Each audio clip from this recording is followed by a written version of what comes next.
Ever get that feeling like the world's constantly telling you who you should be? Like it's Mhm. shouting it through some giant loudspeaker. Yeah. Like your worth depends on having that fancy job title or the perfect relationship Mm-hmm. or even how many likes you get on social media. Right. It's a lot of pressure. It is.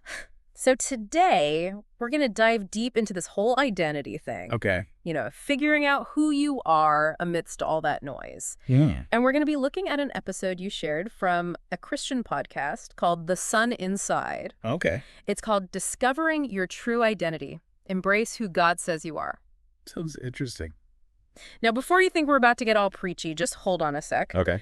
We're going to sift through this episode and pull out those universal truths about identity that everyone can connect with, Right. no matter your beliefs. Right. It's like a treasure hunt for self-discovery, Yeah. I like that. So you don't have to be religious to get something out of this. Right. So it's interesting how this podcast jumps right in. It says all those external things, the ones the world says are so important. Right. They're actually not a very good foundation to build your identity on. Yeah, they're pretty shaky ground. Exactly. It's like building your house on sand. Yeah. And as soon as a storm comes along, What happened? the whole thing crumbles. Exactly. So they offer a different blueprint using that spiritual lens to find your true identity. Okay, so how do they explain that? Well, they talk about how true identity isn't found in achievements or appearances, Okay. but in recognizing yourself as a purposeful creation. Okay, I see. Now, we can totally explore this without getting into specific doctrines or anything. Yeah, since that's important. It's more about tapping into that inherent worth that's already inside you. I like that. It's there no matter what's happening around you. Right. Like, regardless of what anyone else says or what you accomplish. Exactly. There's this quote from Ephesians, Okay. and I might mess it up a little, but it says, "For we are his workmanship, created in Christ Jesus for good works." Powerful words. I think so, too. Especially that word workmanship. Yeah, what do you make of that? Well, it suggests that each individual is unique. Right. Like you're not just some mass-produced thing. Like coming off an assembly line or something. Exactly. You're one of a kind, crafted with intention. You've got this unique set of talents and abilities. And those are meant to be shared with the world. I love that. So it's like you're a custom-designed masterpiece. Not a generic copy. Right. But then the question becomes, how do we actually tap into that unique design? Good question. How do we see ourselves that way? Yeah. The podcast goes on to point out some of the traps we fall into Uh-huh. when we're trying to figure out who we are, Yeah, like what? like getting caught up in those external markers, Okay. our job titles, our relationships. It's so easy to do that. It is. And we lose sight of who we are underneath it all. Exactly. It's like we become our job title. Right. Or we define ourselves solely by who we're in a relationship with. Our culture is constantly telling us that's what matters. Yeah, it is, yeah. But think about it. If someone builds their whole identity around being a doctor, Right. what happens when they retire? Oh, that's a good point. Right. Or someone who sees themselves only as part of a couple. Yeah, Then that relationship ends. that can be devastating. Totally. It can lead to a real identity crisis. Yeah, because they've pinned their sense of self on something external. That's not even there anymore. Right. And it's not just those big life changes either. Mm-hmm. I know I've definitely been guilty of getting way too wrapped up in my work. Oh, yeah, I've been there too. Like my whole self-worth depends on how well my latest project is going. It's easy to get caught up in that. It is, Talk about pressure. Definitely. But the podcast also cautions us against getting fixated on future aspirations and goals. That's an interesting point. It's great to have dreams and ambitions, of course. Of course. But they quote Proverbs 14.1, which says, "There is a way that seems right to a man, but its end is the way to death." Wow. Now, that might sound a little intense, I know. It does. But I think the point is that constantly striving for something Yeah. can make us lose sight of who we are right now. I think that's a really important point. Right. It's like we're so busy trying to become someone that we forget to appreciate who we already are. That's so true. So where do science and philosophy fit into all of this? Yeah, that's a good question. I mean, they can definitely help us understand ourselves. Yeah, sure. But the podcast points out that these fields can't fully capture the human experience. I see. What do you mean? They use this quote from Psalms that says, "We are fearfully and wonderfully made." Beautiful quote. It is, and it's like a reminder that there's this element of mystery to our existence Yeah. that goes beyond what science can explain. So there's this inner world of thoughts, emotions, experiences Right, and that potential. science can't fully define. Or quantify. And that's where things get really interesting. Exactly. So much more to explore there. Right. It's like there's this whole other dimension to who we are. And it's waiting to be discovered. Exactly. And that's what we're going to dive into next time. Sounds good. I'm looking forward to it. Me too. So stay tuned for part 2 of our deep dive into identity. Okay, see you then. See you then. Okay, so we've talked about some of those pitfalls, right? Yeah. Like pinning your identity on things that change Right. or getting lost and chasing future goals. Yeah. But what about the other side of that? How do we actually cultivate that internal validation? Yeah, good question. Even if you're not religious, I feel like there's got to be something here for everyone. Absolutely. The podcast talks about seeking guidance and reflection as Oh. really important parts of that journey. Okay. Now, they frame it in a religious context, of course, Right. talking about prayer and studying scripture. Yeah. But I think we can apply those ideas to practices that work for anyone, you know. Totally. Like what kind of Okay. things? Well, think about journaling, Okay. meditation, or even reading inspiring literature that encourages you to look inward. I like that.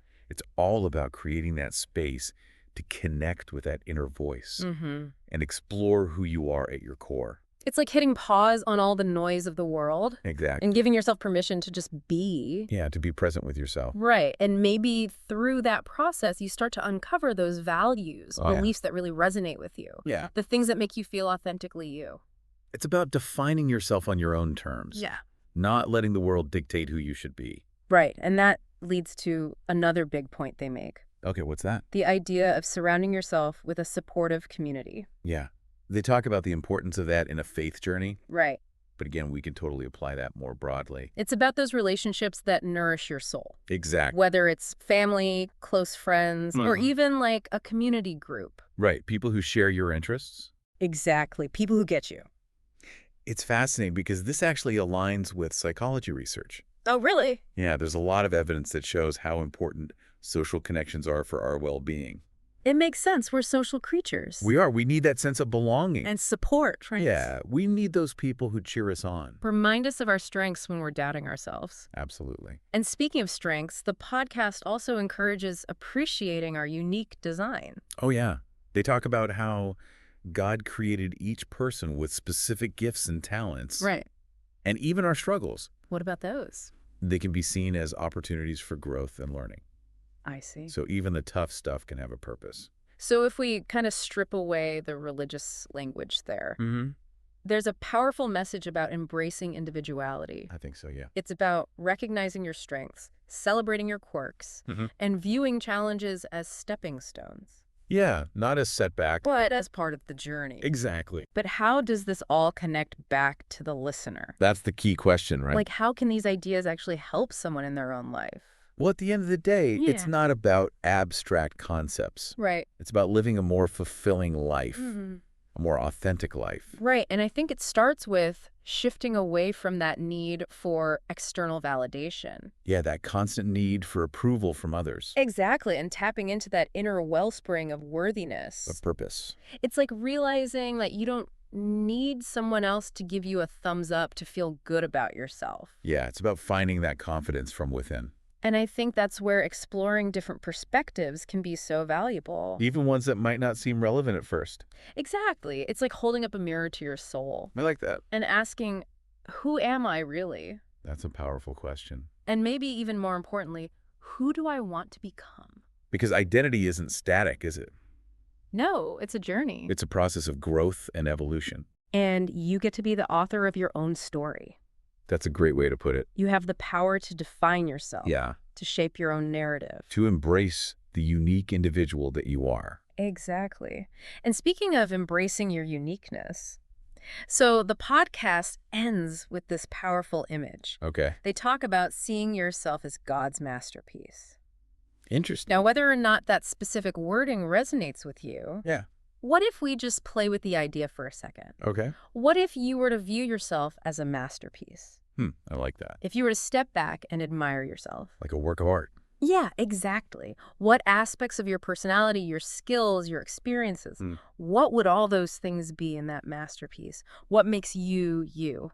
That's a powerful way to think about it. It is, right? It's like Mhm. we're not just trying to figure out who we are, Yeah. we're actively creating ourselves. Mhm. Every experience, every challenge, every triumph, Mm-hmm. they're all adding these layers to this masterpiece. Like brushstrokes on a canvas. Yes, And masterpieces aren't about being perfect, are they? that's so true. They've got flaws, imperfections. Maybe a few accidental splatters of paint. Right. But those imperfections are part of what make them so unique. So captivating. It's about embracing the whole package. The good, the bad. The messy, the beautiful. It's realizing that your worth isn't based on being flawless. Yeah. It's inherent. It's there from the beginning. Just waiting to be uncovered. So as you go about your day, your week, your life, Mm-hmm. hold on to that image. Of yourself as a masterpiece. Yeah, a work in progress. Always evolving, revealing new layers of beauty. And who knows, maybe by embracing your own masterpiece, Yeah. you'll inspire others to do the same. That's a great thought. Thanks for joining us on this deep dive into identity. Yeah, this was great. Remember, the journey of self-discovery never really ends. So true. So keep exploring, keep questioning, Mm. and most importantly, keep embracing that incredible, unique individual that you are. Well said. We'll see you next time. See you then.